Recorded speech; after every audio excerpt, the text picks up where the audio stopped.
Welcome to Deimos to start off with, I suppose. Welcome to our Festival of Fear. Yeah, well, basically, as James said, it is a festival of fear. 3 shows that all interlink into one narrative. One ticket price and basically gets you 3 hours worth of theatre.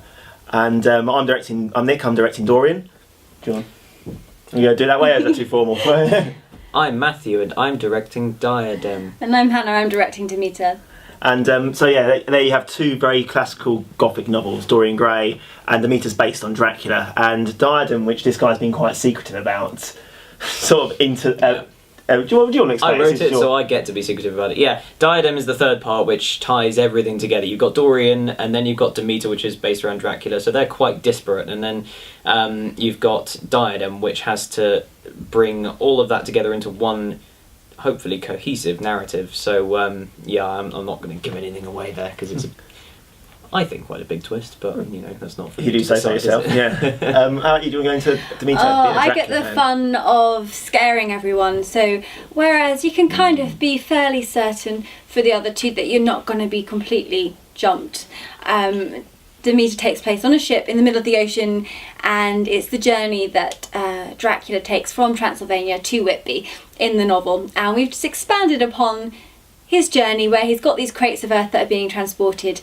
What the crew don't know is they're also perhaps transporting more than they thought, and this mysterious figure starts appearing, picking off members of crew, and it all gets a bit scary. They start suspecting each other, and obviously a couple of people might die, and it's been brilliant fun of just getting to scare the cast to get them to the right level of fear. So. And Nick? And working our way backwards, I'm directing Dorian, as I mentioned. Dorian is the opening of the show. Some of you might remember Dorian from the Ben Barnes film. Those of you who read the book will have a better inkling of what actually goes on in that story. Terrible. That's libelous. Dorian is based around this young man who is so besotted with his own youth, his own beauty, that he makes a pact with the devil, to a certain extent, where he says, I will sell my soul to remain forever young. And the take I basically decided to go down is looking at the idea of, is this real? Is it a dream? Is he hallucinating? And you know, as he gets older and older, his beauty almost makes him go a tiny bit insane. He becomes very corrupt. He starts indulging in sins such as opium, lots and lots of sex. Well, if you're over 18, if you're not over 18, you probably should switch this off right now. Not appropriate. And you know what? You just read the book. It's a really good book. And it's basically a straight out adaptation with a few little twists here and there. It's a really good show. Come and see it. It's well worth 10 quid. You get your money's worth, and I think... Or concessions if you're a student. There's something in there for everyone, actually. Yeah. Or a pensioner.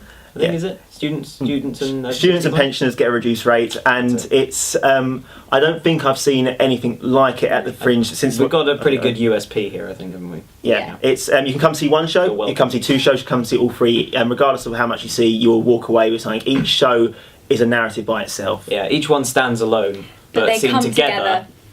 That's obviously... That's how we want pretty much the like optimum way of doing it. Okay, it's Deimos. It's the Surgeons Hall Theatre in Edinburgh, and it runs from the 19th to the 24th, 4 o'clock to 7 o'clock. Be there. Or be square. Oh no. That's so... No, Matt.